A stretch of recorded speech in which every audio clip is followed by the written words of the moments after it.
Bakit nga ba muling sinusubok ng market ang ating paniniwala kay XRP ngayon? Ayan, sa tuwing bumababa po ang presyo ng isang crypto, dito talaga nasusubok kung gaano tayo katibay bilang mga investors. At ngayon, malinaw na si XRP ay dumadaan sa ganito pong yugto. Sa mga nakarang araw, bumagsak po siya sa mga presyong hindi na nakita mula pa noong huling bahagi ng November. Para sa marami, ito po ay nakakatakot at nakakabahala. Pero bilang isang crypto enthusiast, masasabi ko po na ang ganitong galaw ay kadalasang proseso ng paglilinis ng weak hands.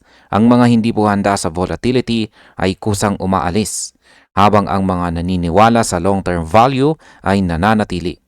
Tandaan po natin na tayo mismo ang tinutukoy dito bilang mga traders, holders, at saka investors. At dito po nagsisimula ang mas malalim na kwento ni XRP. At ayan, ano nga bang epekto ng pagbaba ng presyo sa pananaw ng market kay XRP? Ang patuloy po na pagbaba ng presyo ay naglalagay ng pressure hindi lamang po sa chart, kundi pati sa isip ng mga investors. Kapag si XRP ay bumaba, mas mababa sa inaasahan. Yan, kapag si XRP po ay bumaba, ay mas mababa po sa inaasahang na marami ang nagsisimulang magtanong kung may mali ba sa fundamentals. Ngunit malaga pong maintindihan natin na hindi po lahat ng price decline ay may kinalaman sa may kinalaman po sa sirang project. Minsan ito ay timing, liquidity at saka sentiment lamang. Sa kasalukuyan, marami pong umaasang mga ETF at saka supply dynamics ang magtutulak sa presyo.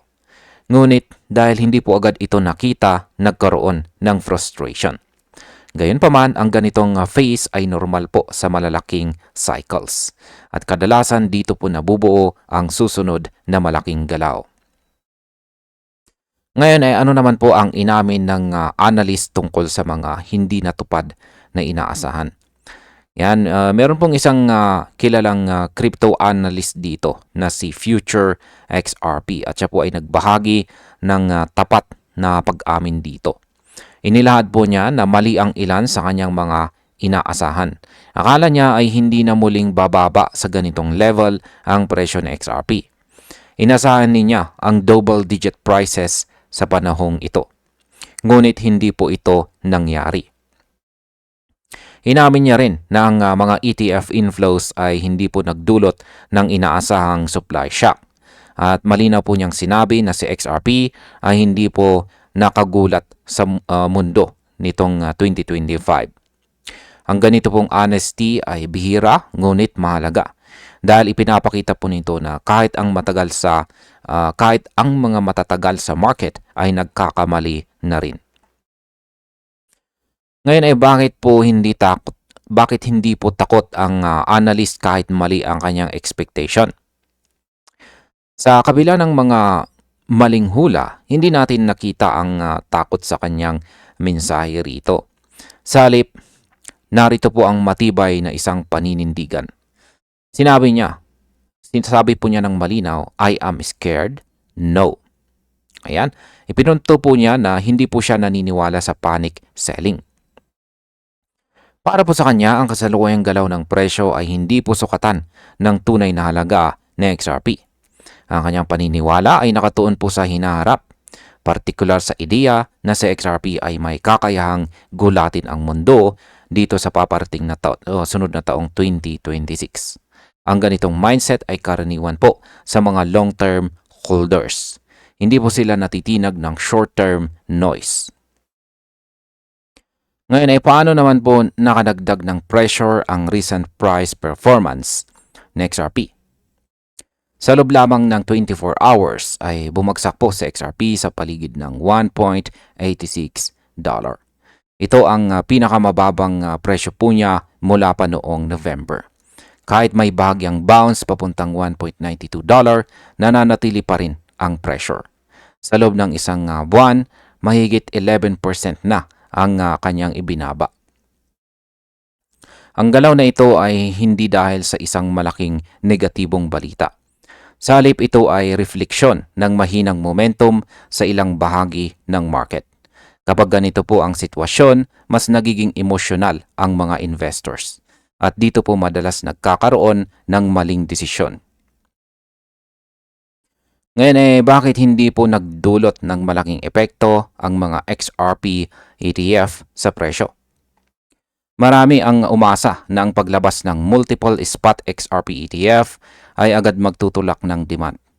Ngunit sa aktual na presyo, hindi ito masyadong nakita.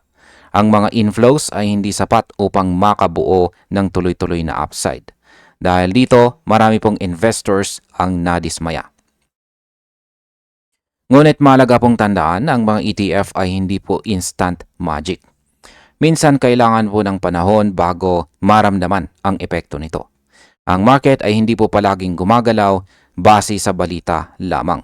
Kadalasan ito po ay naghihintay ng tamang timing at mas malawak na liquidity. Ngayon bakit po ba nananatiling bullish ang ilang mga XRP holders? Sabi lang ng lahat, may grupo pa rin na nananatiling matatag. Ang kanilang paniniwala ay hindi po nakaangkla sa kasalukuyang presyo. Para sa kanila, ang fundamentals po ng XRP ay buo pa rin. Naniniwala sila sa future adoption at saka real world utility. Ang kasalukuyang kahinaan po ng presyo ay tinitingnan lamang bilang pansamantala. Para po sa mga committed investors, ang focus ay lumipat na sa mas mahabang time zone. Hindi na mahalaga ang bawat maliit na galaw ng chart. Mas mahalaga ang kung saan patungo ang project sa mga susunod na taon. At bilang panghuli ay ano naman ang aking masasabi tungkol dito? Bilang isang crypto enthusiast, naniniwala ako na ang pahayag na XRP will shock the world in 2026 ay hindi po basta hype. Ito ay isang pananaw na nakaugat po sa pasensya at saka long-term conviction. Hindi po garantiya ang anumang mangyayari sa market. Ngunit malinaw na ang mga ganitong yugto ng pagdududa ay madalas nauuna bago ang malalaking galaw. Kung ikaw po ay trader, maging maingat. Kung ikaw naman po ay holder, manatiling kalmado. At kung ikaw ay hodler, alalahanin mo na ang market ay nagbibigay ng gantimpala sa mga marunong maghintay. Sa XRP ay parang taong tahimik ngayon pero may malaking plano. At ayan, hanggang dito na lamang po tayo sa video na ito mga ka-crypto. Maraming salamat sa panonood.